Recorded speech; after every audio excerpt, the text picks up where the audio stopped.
এই মুহূর্তে আলু নিয়ে সবচাইতে বড় খবর, এই মুহূর্তে পাওয়া খবর, এ যেন আকাল বন্যা। রাতের মধ্যেই জমিতে জল ঢুকলো, নষ্ট বিঘার পর বিঘা আলুর জমি। জানাবো বিস্তারিত খবরে, তাই ভিডিওটি শেষ পর্যন্ত দেখতে থাকুন।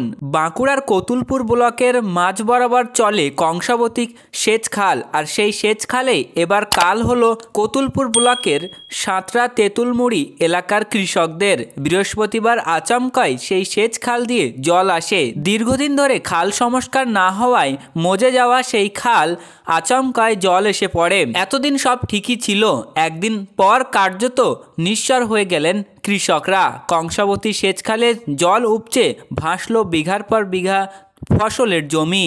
বৃহস্পতিবার রাত থেকে আচমকা সেই ক্যানেলে উপচে জল ঢুকতে শুরু করে পার্শ্ববর্তী জমিতে, ফলে প্রায় 50 বিঘা আলুর জমি নষ্ট হয়ে গিয়েছে বলে দাবি স্থানীয় কৃষকদের।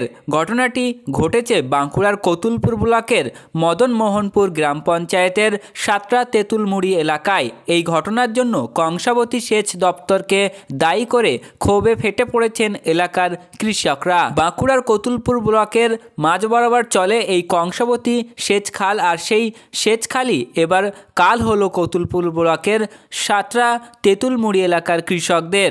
দীর্ঘদিন খাল সংস্কার করার না হওয়ায় মজে যাওয়া সেই খালটি আচমকায় জল এসে পড়ে। এরপর গভীর রাত থেকে তা উপচে পড়তে শুরু করে।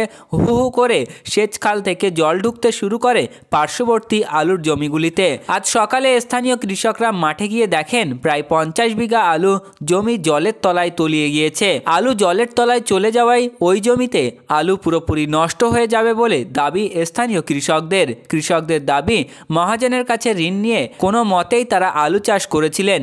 এখন কংসাবতী সেচ খাল দপ্তরের অবহেলা ও উদাসীনতায় লক্ষ লক্ষ টাকার ফসল নষ্টের মুখে পড়েছে। ক্ষতিগ্রস্তদের মধ্যে সঞ্জয় দে বলেন, রাতের বেলা জল ছেড়েছে আর কংসাবতীর এই খাল পরিষ্কার করেনি, এই কারণে জল উপচে আলু চাষের ক্ষতি হয়েছে। প্রায় 200 বিঘা আলুর জমি জলের তলায় তলিয়ে গিয়েছে। ঋণ নিয়ে চাষ করেছি, সরকারের কাছে আবেদন যাতে আমাদের এই ঋণ মুকুব করে দেয়। তো বন্ধুরা, এই ছিল আজকের আলুর গুরুত্বপূর্ণ খবর। পরবর্তী এই ধরনের গুরুত্বপূর্ণ খবরগুলি পেতে আমাদের চ্যানেলটিকে সাবস্ক্রাইব করুন, পাশে থাকা ঘন্টাটি বাজিয়ে রাখুন।